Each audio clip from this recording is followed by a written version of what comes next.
Hey guys!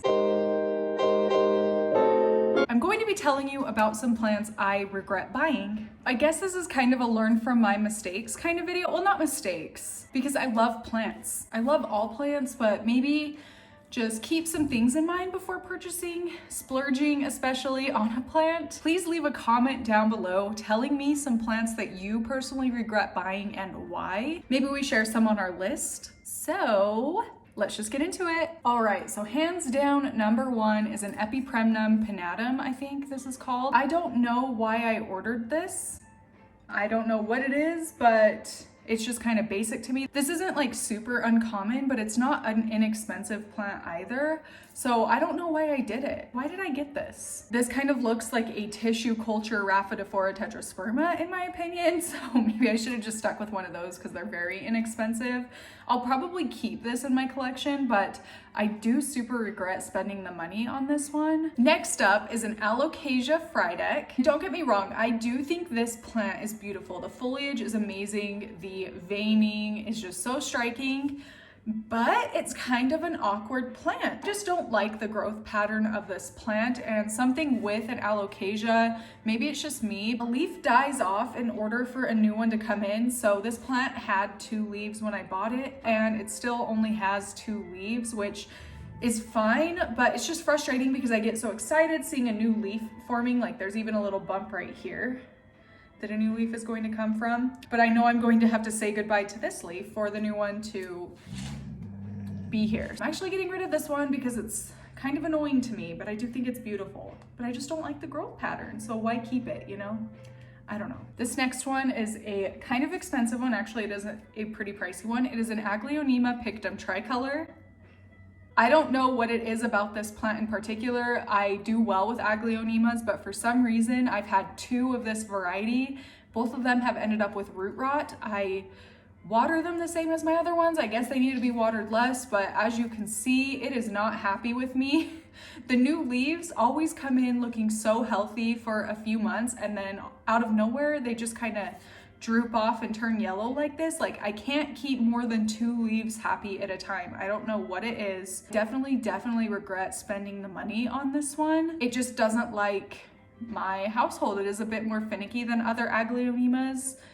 So I definitely shouldn't have spent the money, which is so sad because I mean, ugh, it's so pretty. Well, from here up is so pretty. I guess on this one, I should have done more research into the care. I didn't realize it was going to be more finicky than the other varieties, but I probably should have been able to logically guess that because the more like complex looking ones usually are more complex and needy care-wise. Kind of a sad story. So this is a reverted Hoya Moonshadow, I believe it's called.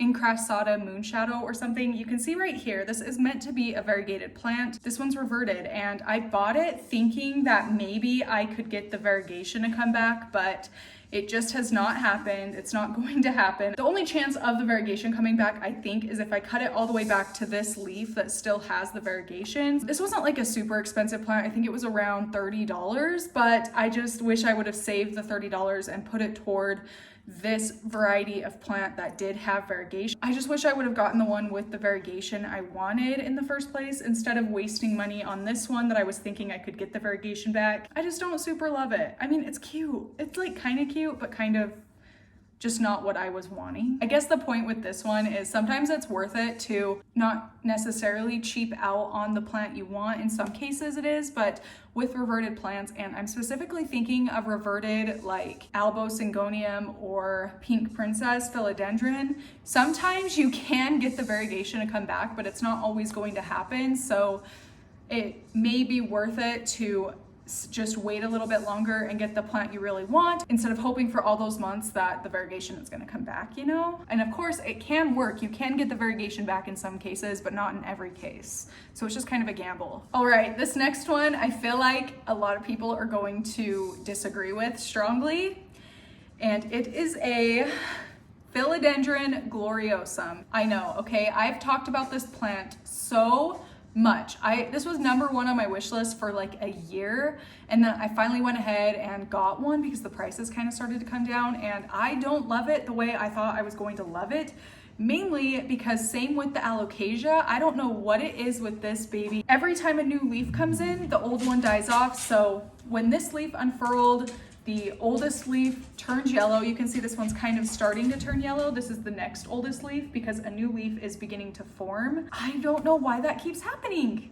It's so frustrating, and the new leaves look so healthy and they continue looking really, well, this one got damaged. They stay looking healthy until the newest leaf starts to come in, and then they just yellow and end up falling off. So I don't know what it is. I have this in some prime real estate in my house with the best lighting and the best humidity, and I just can't keep it happy. So I'm not as in love with this plant as I was when I was seeing it in photos.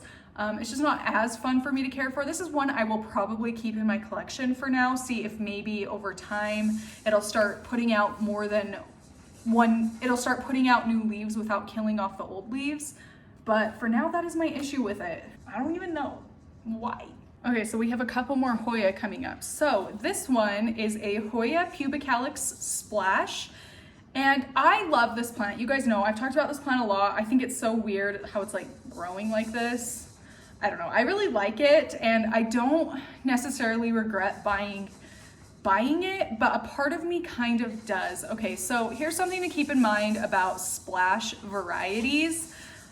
Splash variegation isn't like guaranteed, I guess, is that the word? Like it can go away. So when you're paying for a splash variety like this, basically you're paying for a plant that may necessarily not keep that same level of splashiness. Like I have another Hoya pubicalis with a little bit of the splashiness on it, and some of the new growth is coming in super like modeled like this plant is, and I paid less for that one than I did for this one, and this one may just go back to the normal level of splashiness. Like you can see on this leaf here, I mean theoretically it should stay splashy because I have it in really good light, but oh, there's some birds right there. Oh, they flew away. That was cute. So I guess that's just something to keep in mind. Like if you love the plant, of course buy it. Like I'm going to keep this one for sure, but maybe don't necessarily pay so much more for a super splash, I think is what they're calling them, because it can go away relatively quickly. It's just not a guaranteed like level of variegation, you know? So I kind of regret this one, but I do love it, but I just don't know if it was worth paying extra for. All right, so another Hoya. This is a very expensive variety, pretty difficult to come by. Well, some people find it at like Home Depot and Lowe's, but I had to buy it online for not the $14 they sell it for at Lowe's. Anyway, it is the Hoya compacta Mauna Loa, I think is how you say it. You can see this guy hates me. My regular green compacta has done so well. Like I've never had an issue with that plant. So I was like, oh, well, this plant has done so well. If I get a variegated one, it'll probably grow the same, right? No, this guy hates me. I do not know what it is. Half of the plant looks super healthy, but every single time I water this, even healthy stems just turn like this and die. I don't know what I can do to prevent it, because if I water it, that happens. If I don't water it, this happens. This is such a finicky variety, and for what I paid for this, I don't think it was worth it in my opinion. Maybe it would do better under your care, but this is one of the hardest, most difficult Hoya varieties I have in my collection, and I think I have around 30 to 40 Hoyas now. I don't know. It's beautiful, so pretty, but she just does not like me, and I'm doing everything I can for this diva and nothing. Why do you hate me? Why are you such a B word? But you're beautiful. That's what sucks me in. Again, this is one I'm going to keep and try to figure out, but I just don't know if we're ever going to understand each other.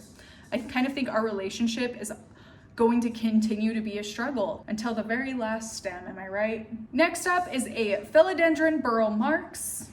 This is my weird plant. I've had this plant for I think about a year and a half now, maybe almost 2 years now actually. And it did nothing for me literally for the first year, and then just in the last few months it started putting out new growth. I did get this one online, so maybe that has something to do with it. Maybe it was just in a shock for a really long time. I don't love the growth pattern of this. Normally I like really weird looking plants, but something about this one drives me crazy. What are you doing? I don't know, all the leaves are just like curling and they're kind of ruffled edges. Oh, I guess maybe it needs repotted. There's roots coming out of the bottom. I didn't notice that until now, but I just don't love this plant. And something that really bugs me about this is even when it hasn't been putting out growth for me, it has been getting the extra floral nectaries. I'll see if I can get the extra floral nectaries everywhere. And I don't know why with this one especially, it drives me crazy because it's everywhere. Pretty much whenever I walk by this plant or I go to water it, like my hair gets stuck in them. Maybe because it grows so awkwardly. Maybe that's a me problem, but I just don't love this one. This is another one I'm probably going to keep. I wish I wouldn't have bought it in the first place. But now I feel connected to it because it didn't do anything for so long, and now it is doing stuff for me, but like weirdly, I don't know. Maybe I'm hanging on to hope a little bit. Probably won't get rid of it. Kind of wish I could get myself to. Do you have any plants like that? Next up is my variegated ZZ plant. This was top of my wish list for a long time. This wasn't an inexpensive plant by any means. And with this one, I kind of got pulled into the hype of it, but it's because I thought it was beautiful. So I got pulled into the hype, you know? I wish I would have waited for the right one to come along. So this was kind of one, it popped up and I was like, oh my gosh, I've been wanting one of these, but I gotta buy it. Otherwise I'm never going to be able to find one again. And I bought it for what it could be, not necessarily what it is. I don't know if that makes sense to anybody, but I bought it without really thinking it through. I was like, oh, variegated ZZ, and I bought it. But I wish I would have waited for the right one to come along with the level of variegation I really, really wanted. Again, this side barely even looks variegated other than this one leaf. I should have saved the money and waited for the right plant to come along. And I feel like that's a mistake I make a lot of the time. I just grab a plant because it's like the last one in stock, or it's not a very easy plant to come by. So I just like jump on the opportunity to get that plant when really I should wait for the one that calls my name, that I genuinely really think, like I really feel is calling for me. And it's like, I have it now, so I'm going to keep it. If the right one came along, I may end up selling this one to get the one that has the variegation level I really, really want. Like, I just wish the whole plant looked like these top few leaves. This is a very, very slow growing ZZ variety, slower than my Raven and my regular one. So I don't know. Last up is my Philodendron Pasta Zen. I don't know how to say it. Philodendron Pasta. This is the slowest growing, even slower than that variegated ZZ, okay? This is the absolute slowest growing plant in my collection. I don't know why. It is getting a new leaf finally, but you guys, this thing took months to even pop out, and now that it's popped out, it's taking forever to like turn into the leaf and unfurl and open up. It has been months and months, and it's so frustrating. I mean, I don't know, I kind of like how this one sits, and I think it's a really cute plant, but this one's just frustrating how long it's taking. I just didn't realize how slow growing this one is. Maybe this is one I should have done some research on. As I've talked to some planty friends, they've said that this is a very, very, very slow growing one for them as well. So if I had done more research on the plant before buying it, I would have known that, expecting it to be like a regular philodendron and push out a new leaf every month, you know? Kind of regret buying it. Okay, so those are all the plants off the top of my head that I definitely regret buying to semi-regret buying. Have you ever had any of that happen to you? Like you buy a plant and then you're like, oh, I don't actually love it. I don't know if anybody relates to the reasons I regret buying some of these, but I've definitely gone through this. I'm learning my lessons as I go. So hopefully this is helpful for you to make like better buying choices than I do. Yeah, that is it for this video. Thank you so much for watching, and I will see you in my next one.